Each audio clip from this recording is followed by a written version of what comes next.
నాగచర్ల case as well. ఆ రోజు పట్నం నరేందర్ రెడ్డి గారు చేయని తప్పు చేసినట్టుగా ఇవ్వని స్టేట్మెంట్ ఇచ్చినట్టుగా రికార్డు చేసి లాయర్ లేకుండా ఇబ్బంది పెట్టే ప్రయత్నం చేశారు.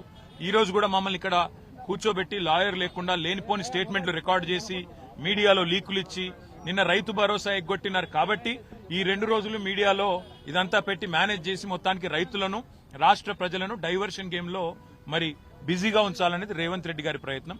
నేను మా కార్యకర్తలకు నాయకులకు రైతులకు కూడా చేసే విజ్ఞప్తి, ఈ కేసులో ఏమీ లేదు, దీనివల్ల రేవంత్ రెడ్డి గారు సాధించేదేమీ లేదు.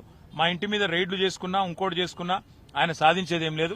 మాకు తెలుసు ఇక్కడ మమ్మల్ని కూర్చోబెట్టి మా ఇంట్లో ఇవాళ మా మామగారి 2వ సంవత్సరికం ఇంట్లో ఇవాళ ఆ ఏర్పాట్లు జరుగుతున్నాయి. ఆ సంవత్సరికం మీద కూడా పడి ఆ పూజల మీద కూడా పడి మేము దాడులు చేస్తామంటే నేను చేయగలిగిందేమీ లేదు.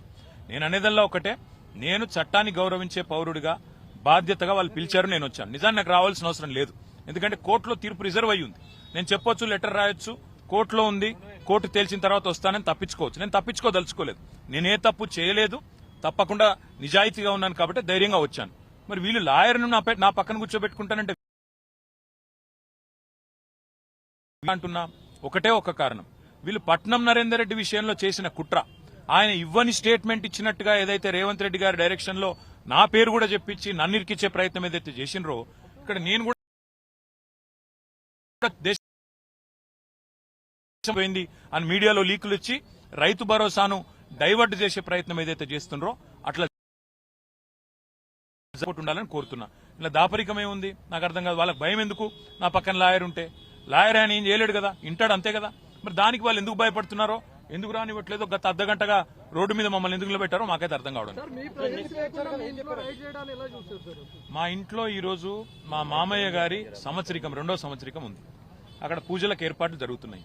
ఇక మరి పోలీసు వాళ్ళు, రేవంత్ రెడ్డి గారి ప్రభుత్వం ఎంత దయగల్ల ప్రభుత్వం అంటే, దీపావళి దావత్ చేసుకుంటే 150 మంది పోలీసులతో వచ్చి రైడ్ చేస్తారు. కుక్కలను తీసుకొని వచ్చి మరి డ్రగ్స్ ఉన్నాయని చెప్పి లేనిపోని ఒక అపోహలు సృష్టించే ప్రయత్నం చేస్తారు. ముఖ్యమంత్రి గారు అసెంబ్లీలోనే అబద్దాలు చెప్తారు డ్రగ్స్ దొరికినాయని. ఇట్లాంటి నీతిమాలిన మనుషులతో ఇంతకంటే ఎక్కువ ఎక్స్పెక్ట్ చేయలేము. కానీ ఒకటి మాత్రం పక్కా, లాయర్ లేకుండా నేను పోతే 100% మళ్ళా మీడియాలో అర్ధగంట తర్వాత మీరే బ్రేకింగ్లు చూస్తారు. కేటీఆర్ గారు ఇది ఒప్పుకున్నాడు, అది ఒప్పుకున్నాడు, అయిపోయింది అల్లం బెల్లం అని రాస్తారు. అందుకే నేనేమంటున్నా అంటే, వీళ్లను ముఖ్యంగా రేవంత్ రెడ్డిని నేను నమ్మను కాబట్టి మా లాయర్తోనైతే నేను వస్తా, లేకపోతే తప్పకుండా నేను లిఖితపూర్వకంగా ఇచ్చిపోతా అని చెప్పిన. ఇక మా లాయర్ని కూడా లోపలికి కొనిస్తలేరు. లిఖితపూర్వకంగా నేనేం చెప్పదలుచుకున్నానో రాసి ఇచ్చిన, అది మా లాయర్ ఇస్తాడంటే కూడా ఆయనను పోనిస్తలేరు. పట్నం నరేందర్ రెడ్డి గారి విషయంలో ఏం చేసిండ్రు బ్రదర్? ఆయన ఇవ్వని స్టేట్మెంట్ ఇచ్చినట్టుగా క్రియేట్ చేశారు కదా. ఆయన తెల్లారి మళ్ళీ పాపం జడ్జి గారి ముంగట మళ్ళీ అఫిడవిట్ సంతకం పెట్టి, జడ్జి గారి సమక్షంలో సంతకం పెట్టి జైలు నుంచి విడుదల చేయాల్సి వచ్చింది కదా. నేను అనని మాటను అన్నట్టుగా పోలీసు వాళ్ళు తప్పుడు స్టేట్మెంట్ ఇచ్చారని చెప్పాల్సి వచ్చింది కదా. నాకు కూడా ఆ పరిస్థితి రావద్దు, ప్రజలు కన్ఫ్యూజ్ కావద్దు, మీడియాలో సర్కస్ జరగద్దు.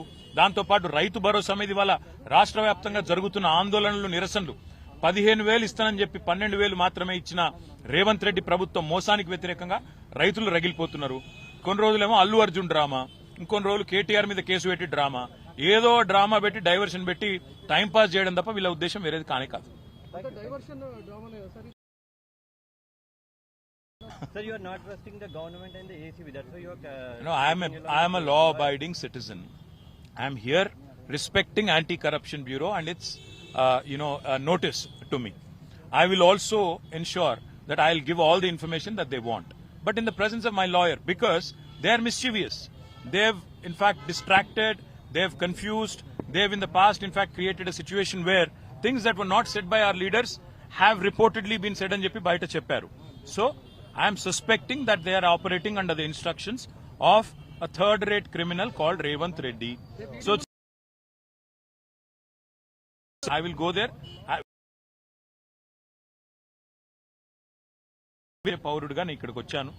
తప్పకుండా నేను ఏ తప్పు ఎంక్వైరీని ఎదుర్కొంటాను. కానీ వీళ్ళ ఉద్దేశాలు వేరే రకంగా ఉన్నాయి. రేవంత్ రెడ్డి పైకి వెళ్ళి చెప్తే అది బయట